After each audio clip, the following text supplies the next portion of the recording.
It is another edition of Time About the Movies, and today we're taking a look at the two movies released on January 23rd, 2009. Not memorable movies, to say the least, but we got to get through this week, so let's just go ahead and get right to it. Let's not waste any more time. Let's just jump into it with the first movie we have here, the biggest new release of the weekend, and that is Underworld: Rise of the Lycans.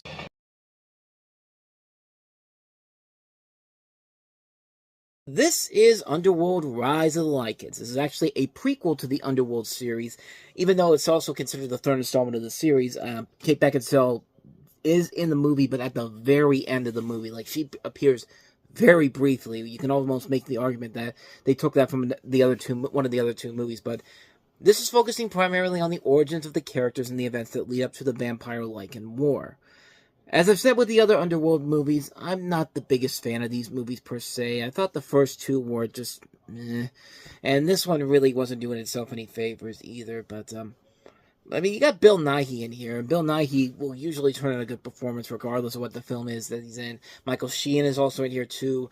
Rhoda Meter is basically the main character in the movie, replacing Kate Beckinsale in this, but it's just more stuff we've seen done before and done much better in other movies.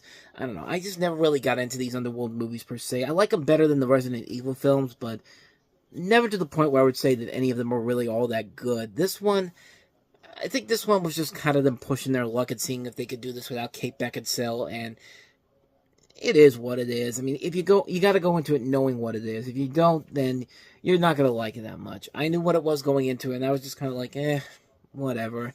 Like, I really don't have much of an opinion on this one in particular. It's just kind of the same way I felt about the other movies. Nothing really stuck out to me with those other movies in general. But, yeah, this one, yeah, like I said, not much more to say about that one. We can be very quick on both of these movies, honestly, because neither one of these movies that we have here are really memorable whatsoever.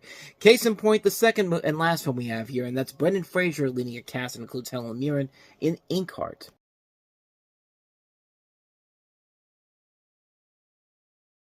And I know what everybody is thinking, because I was thinking the same thing. If this guy can say the name of anybody out of a book and bring him out of the book, get this guy some Playboy magazines and let's get this party started. But let's get some Playboy Playmates in this bitch. Hell, let's even get Hugh Hefner in on the party. He knows where the girls are at, but yeah, that's the obvious joke you got to make with a concept like this. But Brendan Fraser plays a guy named Mortimer Silvertongue Fulchart.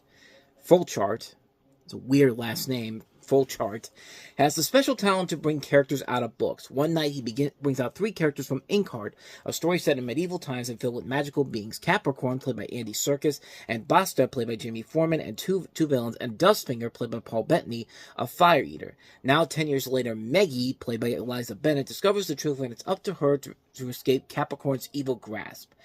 This also has Jennifer Connelly in here, as well as Jim Broadbent, so there is a decent cast in this movie overall.